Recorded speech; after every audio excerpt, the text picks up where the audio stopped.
म्हणजे जरी आम्ही वेगवेगळ्या कार्यक्षेत्रात राबलेलो असतो, वेगवेगळ्या युनिटमध्ये आणि कार्यक्रम असलो तरी सुद्धा सगळ्यांना एकत्र करणं हे फार अवघड होतं.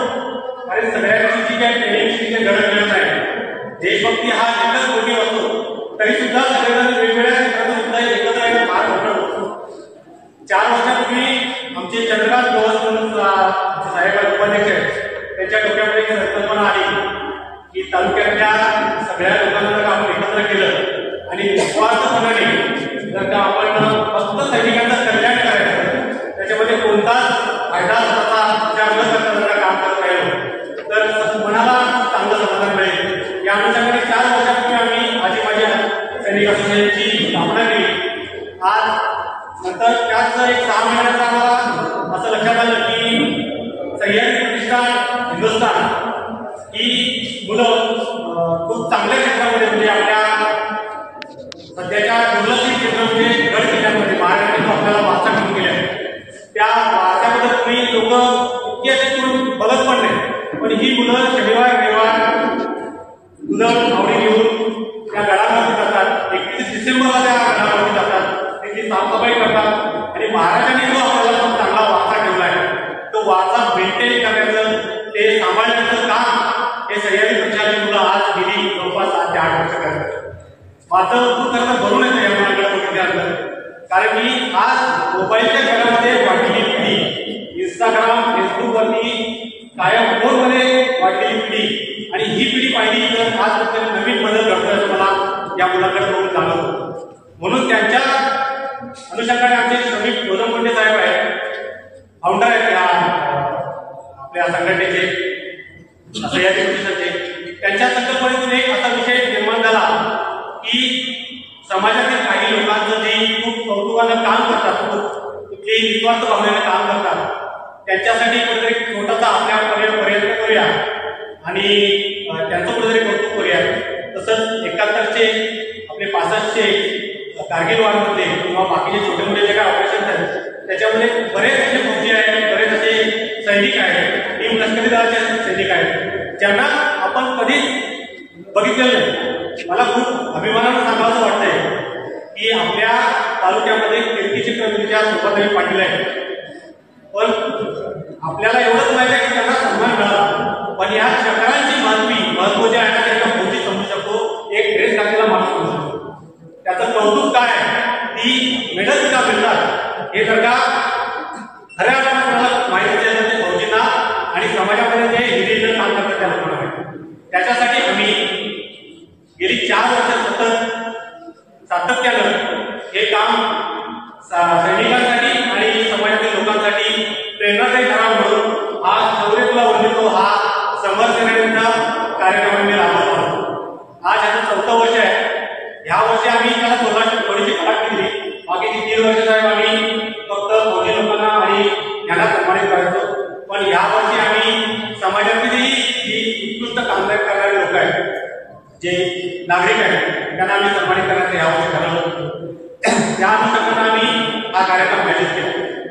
पहिल्यांदा वाटत होतं की या कार्यक्रमाला काहीतरी वेगळं करून द्यावं होता, म्हणजे कधी मनापासून इच्छा आहे की पुढच्या वर्षी हा कार्यक्रम कमीत जे इंडियन गिनीज बुक रेकॉर्ड आहे भारताचं जे आहे, गिनीज वर्ल्ड रेकॉर्ड पॉसिबल नाही असं नाहीये, ते पण एक दिवस करू, पण भारताचं जे आपलं वर्ल्ड रेकॉर्डचं बुक आहे त्याच्यामध्ये सगळ्यात जास्त फौजींना एकाच व्यासपीठावरती सन्मानित करायचा नक्की आम्ही प्रयत्न करू. तुमची साथ असेल विजन खूप मोठे आहेत, विजन आमचे खूप मोठे आहेत, त्याला साथ व्यवस्थित तुमच्यासारख्या मान्यवरांची मिळाली तर आज नव्हते आम्ही 100% अजून वाटत पुढे करतो. आज मी जो उभा आहे माझ्या जागी दुसरे कोणतरी येतील, पण हा वारसा नक्की 100% बाकीची जी मंडळी आहे खऱ्या अर्थानं समाजासाठी मला काहीतरी वाटतं की आपल्याला काही देणं लागतं, त्या लोक थोडं चालवतील असं मला 100% हात आहे. आज या कार्यक्रमाच्या अनुषंगानं तुम्हाला अजून एक गोष्ट सांगायची मला वाटते की समाजामध्ये फौजी लोकांचे छोटे छोटे प्रोग्राम हे आहेत, प्रॉब्लेम म्हणजे कुणाची पेन्शन येत नाही, कुणाचा मुलगा म्हणजे वडील वाढले आईला पेन्शन चालू आहे, मुलगा परत पेन्शन काढून घेऊन जातोय, आईच्या हातामध्ये काही येत नाही, वडिलांच्या हातामध्ये काय मिळत नाही, वडील वाढले काय झालं त्यांना निधी मिळत नाही, असे असंख्य प्रश्न आहेत आपल्या. जेव्हा मुलगा जोपर्यंत आहे नंतर आहे किंवा मुलगी जोपर्यंत नंतर आहे तोपर्यंत समाजामध्ये त्यांना कुठे विचार करतो. आणि एकदा त्याचा आधार तुटला, एखाद्या शहीदाचा आधार तुटला तर त्यांना ही म्हणजे खेदजनक बाब आहे की आपल्या सरकारचे जे काही शासकीय हे आहे त्याच्यामध्ये त्यांना कोणी उभारलं जातं. तहसीलदार साहेबांना आम्ही मागच्या वेळी एका निवेदन दिलं होतं की साहेब तुम्ही कमीत कमी आठवड्यातून एकदा किंवा महिन्यातून एकदा फक्त आणि फक्त 4 तास आम्हाला फक्त आणि फक्त फौजी लोकांच्या कार्यक्रम जे काही समस्या आहेत त्याची द्या, जेणेकरून प्रत्येकाला वेगवेगळी माहिती गरज आहे. कसं आहे की माझ्यामध्ये सुद्धा शंका आहे, मी आज 4 लोकांमध्ये वावरतो, पण जो व्यक्ती 70च्या 65च्या लढाईमध्ये जो शहीद झाला त्याच्या आईला किंवा त्याच्या वडिलांना हे कळतच नाही की मी कुणाकडे जाऊ, मी दाद मागायचं कुणाकडे. तर त्यासाठी जर का आपल्या लोकांनी आपल्या जर का शासकीय लोकांनी जर का थोडंसं इनिशिएटिव्ह घेतलं, तर मी साहेबांना विनंती या कार्यक्रमाच्या माध्यमातून पी आय साहेबांना की आमचे जे काही प्रॉब्लेम्स आहेत ते तुम्ही थोडेसे वाटपिटेवर घेऊन आम्हाला थोडंसं प्राधान्य दिलं तर आम्हालाही खूप आनंद आहे, आपला फार मोठा सन्मान आहे. तसंच वनाधिकारी साहेब इथे आलेले आहेत, छोटे छोटे प्रॉब्लेम्स असतात, काही मोठे प्रॉब्लेम असतात. सैनिकांच्या अपेक्षा काहीच नसतात, कारण की जो माणूस निस्वार्थी भावनेने सैन्यामध्ये लागला त्याला स्वार्थ हा गोष्टच माहित नाही. त्याला रिटायरमेंट आल्यानंतर किंवा एखादा शहीद झाल्यानंतर त्यांना हे कळतच नाही की मला आता काय करायचं. कॉन्फिडन्स लेवल कसं बघायला गेलं तर फौजी लोकांचं रिटायरमेंट का, तर प्रत्येक ट्रेनिंगमध्ये 15 वर्ष 20 वर्ष ट्रेनिंग केल्यानंतर त्याची एक लाईफ अशी चांगलीबद्ध आणि काटेकोरपणे चाललेली असते, शिस्तबद्ध आहे. म्हणजे मला सकाळी 5 वाजता उठायचं आहे, मला पळायला जायचं आहे आणि त्याच्यानंतर मग मला हे असंच करायचं. त्याच्यामुळे तो जेव्हा रिटायरमेंट होतो त्याला ह्या सिव्हिल लाईफमध्ये मॅनेजमेंटला 2 मिनिटं कॉल करतो. आमदार साहेबांचं या ठिकाणी स्वागत आहे. उपस्थित राहिले या सर्व पाहुण्यांचं जसं आर्थिक देवभाव म्हणून जातं त्या घरात प्रत्येक पाहुण्याचं स्वागत करणे हे आपलं राज्य कर्तव्य म्हणून समजलं जातं. त्याचाच एक अनुषंग भाग म्हणून आजच्या कार्यक्रमासाठी उपस्थित राहिलेल्या सर्व पाहुण्यांचं छोटे काही सरकारचा समारोहाचा कार्यक्रम होतोय.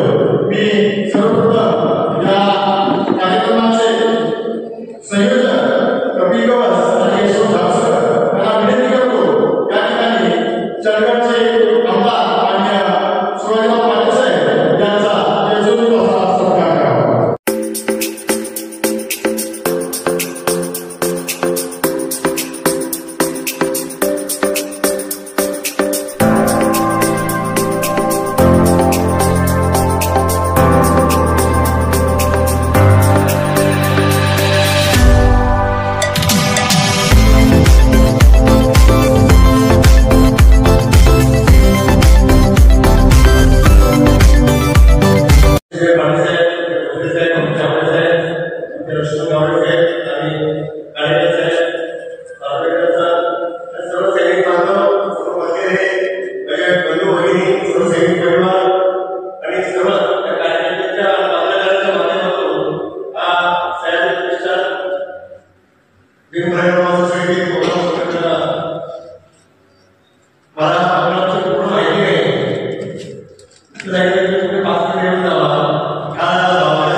सैनिक मात्र काय आवश्यक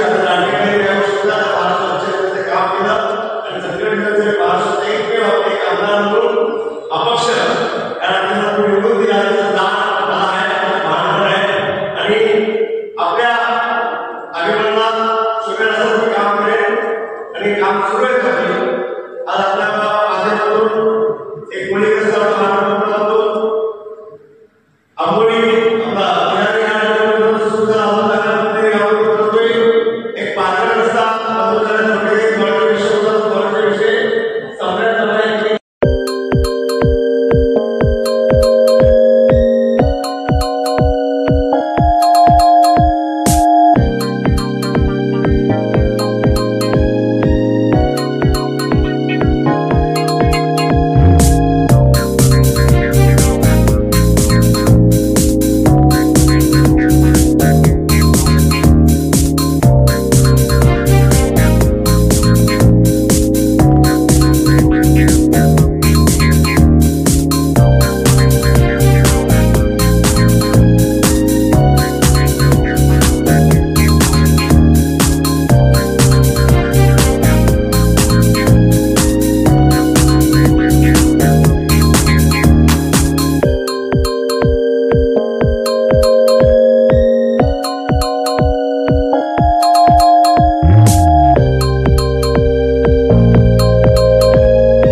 पाठिंबा